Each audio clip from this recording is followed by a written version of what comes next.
කොහොමද ඉතින් ඔයාලට? ඉතින් අද මම ඕගොල්ලන්ට කියලා තියෙන තවත් මාළුවෙන් තවත් වීඩියෝ එකක්. ඉතින් අද වෙනවා තියෙන මාළු ගැනම නෙමෙයි. අර ඉතින් වැඩි කරන අපි යම් වීඩියෝ එකට. හරි මුලින්ම කියන්න ඕනේ ඔයගොල්ලන්ට උන්ට පේන විදිහට ස්පොන්ජ් ෆිල්ටර් එක මම ගත්තා. ඒක ගත්තනම් උස්කට ඔයගොල්ලන්ට පේන වැඩි පෙට්ටිය. පොඩි එකක් තමයි ගත්තේ. හරි අපි මේක අන්බොක්ස් කරලා හරි ඔයගොල්ලන්ට පේන විදිහට ඔයගොල්ලෝ බලනවා ඇති කොහොම මේක ස්පොන්ජ් එක කියලා. ඇත්තට මම ඒක මේ ඔස්කගේ ටැංකියට දාගත්තා. මේ කෑල්ලකුත් හම්බ වෙනවා. ඔයගොල්ලන්ට මේ කවරේ පේන විදිහට මෙන්න මේ විදිහට හයි කරගන්න පුළුවන්. මම ඒක හයි කරෙල්ල නැහැ. හරි බලමු අපි කොහොමද ඒක වැඩ කරන්නේ. හරි ඔයගොල්ලන්ට පේන ඇති ෆිල්ටර් එක දාලා තින්නේ.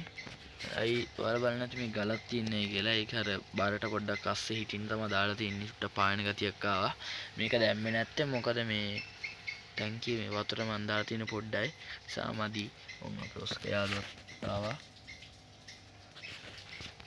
හරි ඉතින් තව දෙයක් කියන්න ඕනේ. මම මේ ටැංකිය අස් කරලා මෙන්න මේ මාළු ටික දාගත්තා. අන්න අර අතන ඉඳපු ටික තව මේකත් අස් කරගත්තා.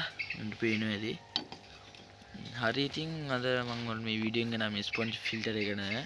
හරි ඉතින් ඔයාලා මගේ channel එකට අලුත් කෙනෙක් නම් පාලින් subscribe button එක click කරලා bell icon එක ඔක්කොම අමතක කරන්නත් එපා. එහෙනම් තවත් දවසක තවත් වීඩියෝ එක හමු වෙන බලාපොරොත්තු වෙන හමු ගන්නවා. ඔයාලට සුබ දවසක්.